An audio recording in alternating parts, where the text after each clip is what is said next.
My name is Emily Carter, and I am 30 years old.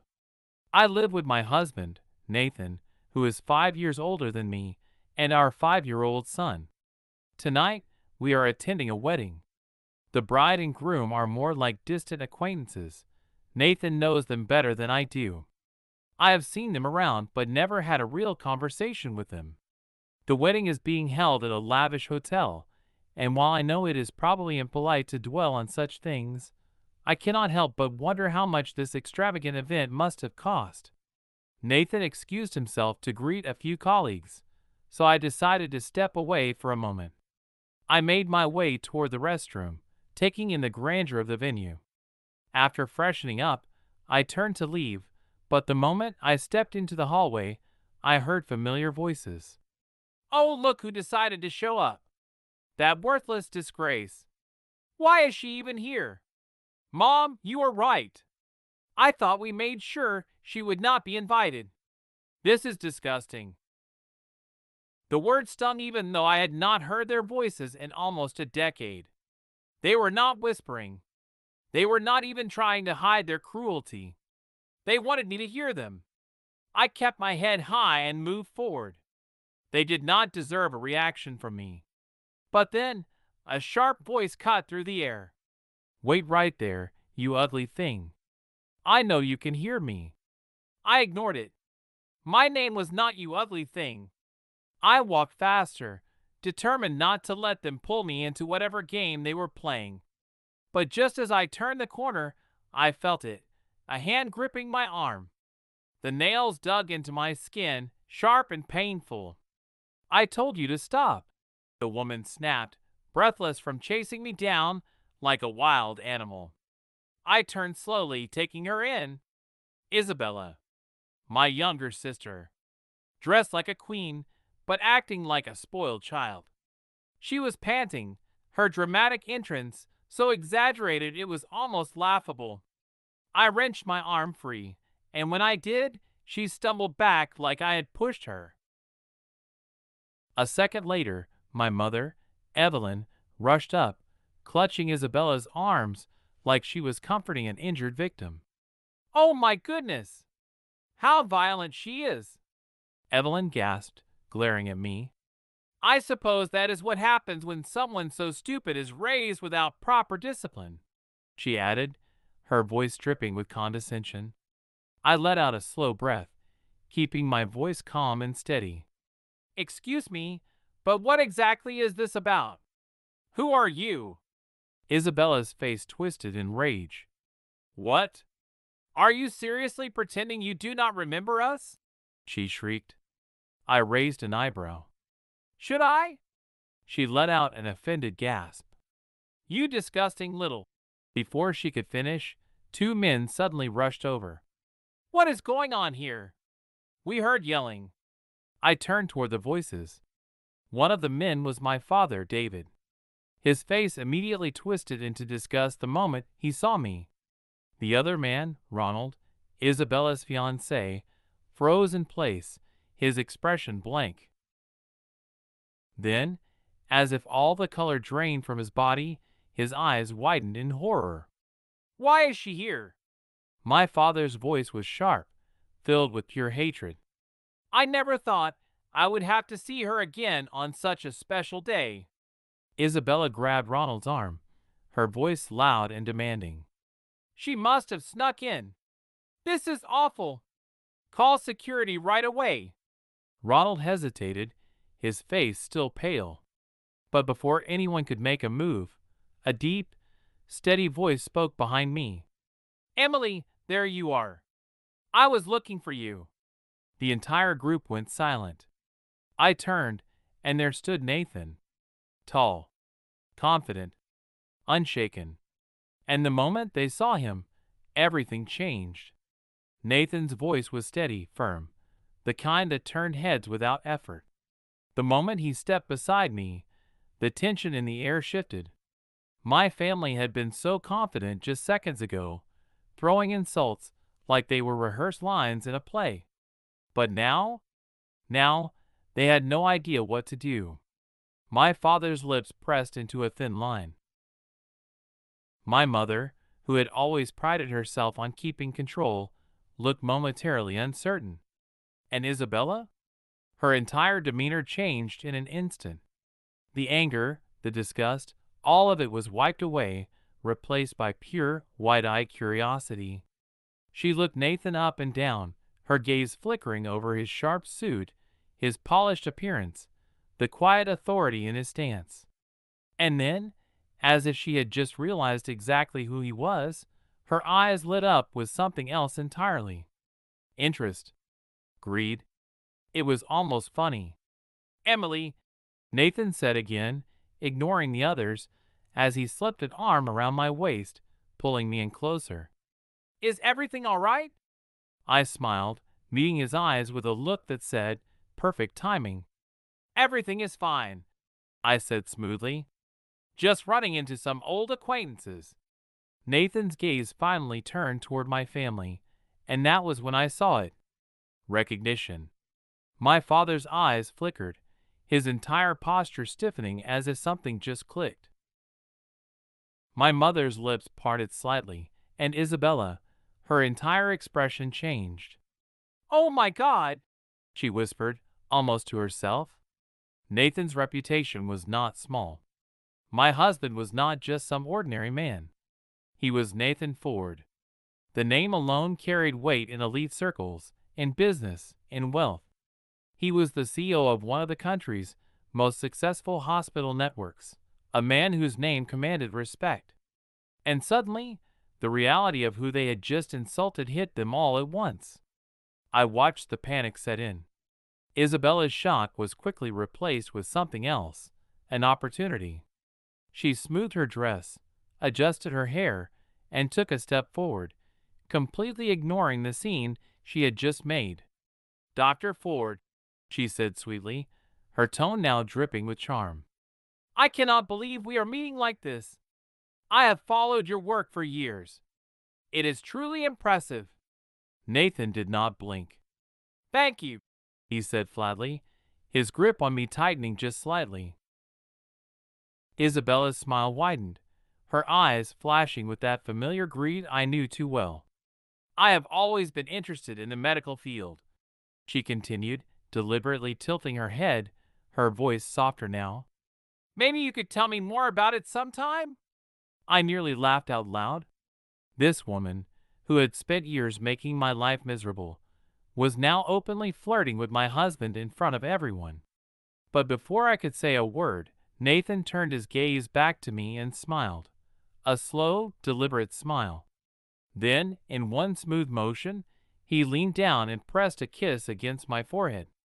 "That is my wife's expertise," he said simply. The sharp slap of rejection hit Isabella's face instantly. She barely concealed her frustration before stepping back, her expression twisting with something almost bitter. My mother, sensing the conversation slipping, immediately jumped in. "Nathan, darling," she said, her voice suddenly smooth, calculated. "We had no idea Emily had married someone so accomplished. She never mentioned it." I arched an eyebrow. "Oh, now I exist?" "I suppose that is because we are not in contact," I said lightly.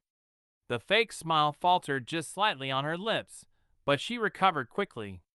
"Family misunderstandings happen," she said, waving her hand dismissively, as if years of cruelty could be brushed away in an instant.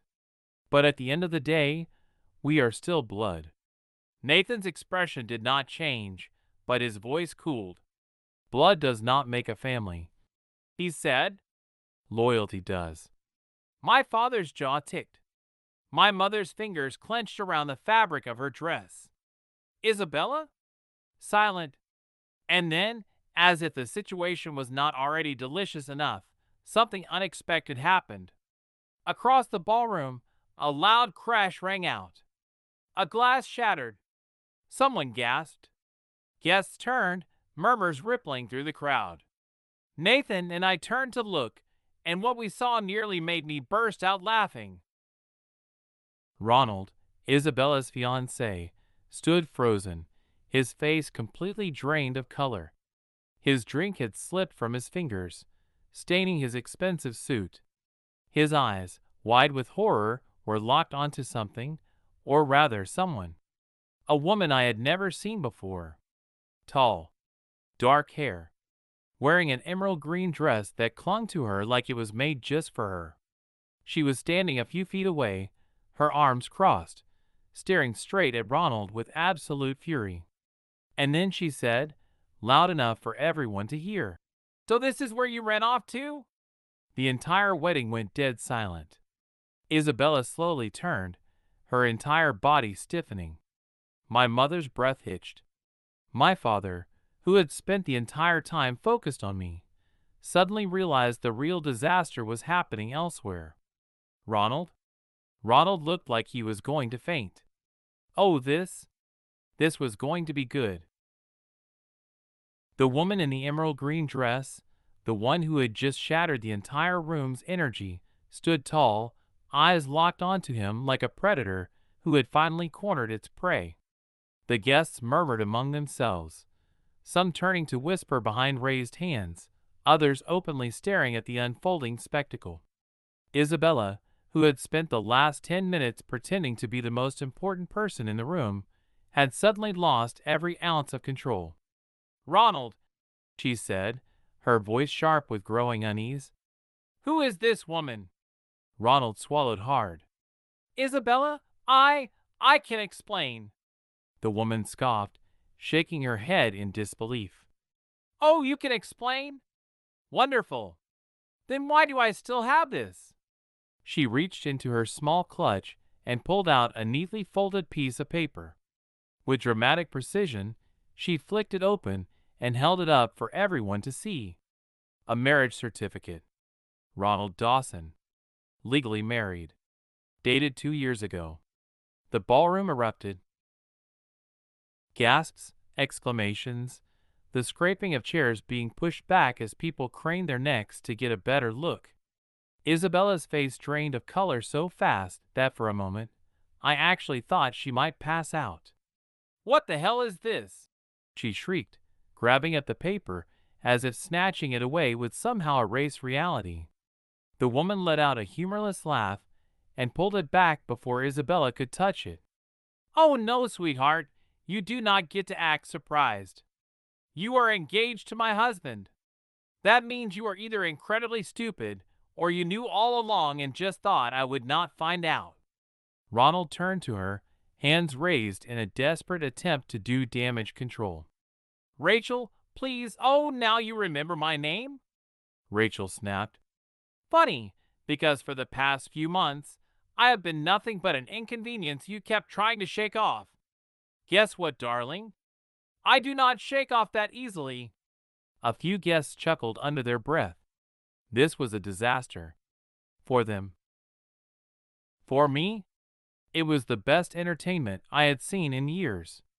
I stole a quick glance at my mother and father. My mother looked like she was about to faint, her carefully crafted image of a perfect family wedding completely shattered. My father? His face was red with barely contained rage. His hands clenched so tightly, I thought he might snap the stem of the wine glass he was holding. Isabella's shock finally morphed into fury. She whirled on Ronald, slamming her bouquet against his chest. "You pathetic, lying," she gasped, unable to even finish the sentence. "You told me she was crazy, that she was some ex who would not leave you alone." Ronald flinched. "Isabella, Rachel rolled her eyes. "Oh, so now I am the crazy one. That is rich. You never had the guts to tell me to my face that you were cheating. You just ran off and started planning a whole new life while still legally tied to me."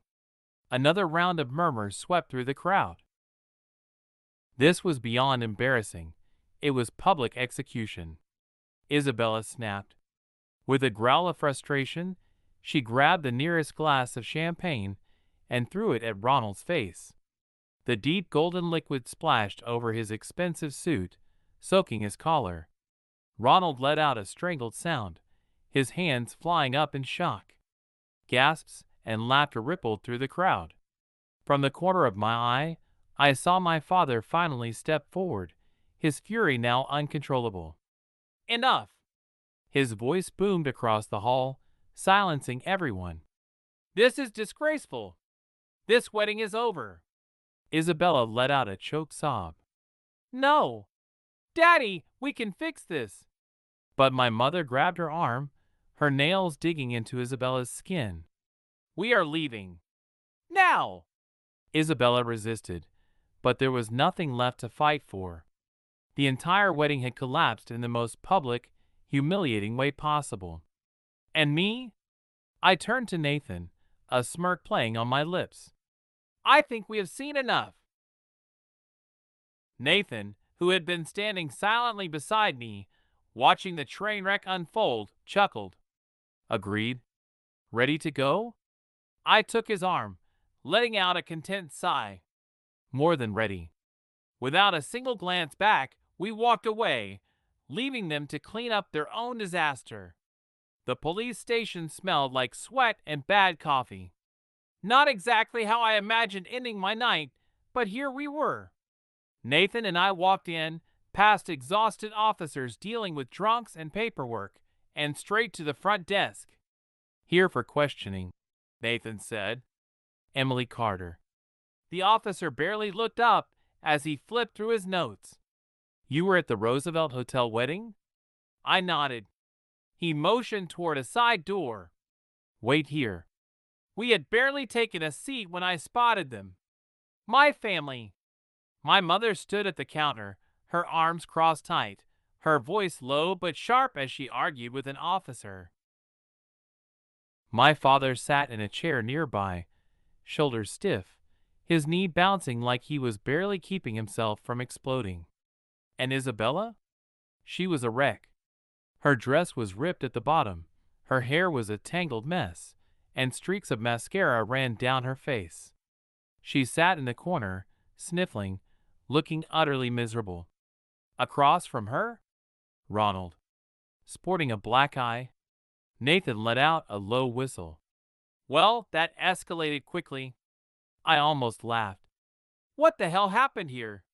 Before anyone could answer, Isabella's head snapped up. You? She shrieked, suddenly lunging toward me before an officer stepped in her way. This is your fault. I raised an eyebrow. I was not even here. You ruined everything. She spat, her voice raw with anger. If you had not shown up, none of this would have happened. Nathan crossed his arms. Who hit Ronald? One of the officers sighed, like he had enough of this nonsense. Your sister. She threw her engagement ring at him. He dodged, and then she completely lost it. Punched him, broke a bunch of stuff, and then tried to throw a chair at him. A chair? Nathan asked, lifting an eyebrow. Yeah, the officer muttered. She missed. It hit an elderly woman instead. I covered my mouth, not to hide laughter, but because even for Isabella, this was next-level insanity. My mother, still trying to salvage what little control she had, turned to the officer with her best fake authority. This is a misunderstanding. My daughter was provoked. The officer gave her a blank stare. Ma'am, your daughter threw a chair. My father rubbed his temples, not saying a word. He did not care that Isabella had completely lost it. No, he cared that she had embarrassed him. The carefully curated family image?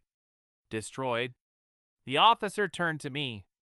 You left before all this, right? Yep. Then you are free to go. I smiled. Thanks, officer. Nathan and I turned toward the exit, but Isabella could not keep her mouth shut. You think this is funny? She snapped. You think you have one?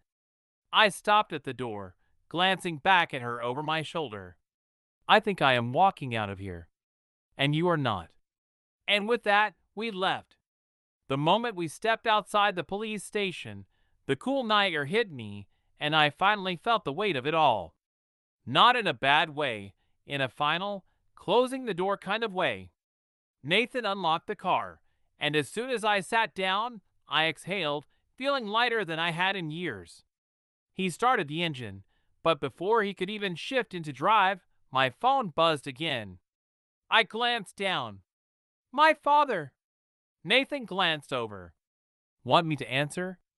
I smirked, shaking my head. No need. Let him stew. I watched the screen until it went dark, then tossed the phone into my bag. They can deal with their own mess for once. Nathan grinned. Now that is the best decision you have made all night. We pulled away from the station, leaving them behind. The next morning, I expected silence. Maybe a few missed calls, maybe my mother trying to spin some version of events that painted Isabella as the victim. What I did not expect was for my name and my family's disaster to be all over social media. I was in the middle of making coffee when Nathan walked in, holding his phone up. So, do you want the good news or the bad news? I eyed him warily. Let's go with the bad news first. He smirked. Your sister's meltdown? It went viral. I choked on my coffee. What? He turned the screen to face me, and there it was, a full video of Isabella's epic tantrum at the police station. Someone had recorded everything. The screaming, the chair throwing, the moment an officer dragged her away kicking and crying. The caption? When your dream wedding turns into a Lifetime movie. I stared in disbelief. Thousands of comments. Hundreds of thousands of views. People were sharing it, reacting, laughing at it. Oh my God, I muttered, swiping through the comments. Who is this chick, and why does she think throwing furniture is the answer?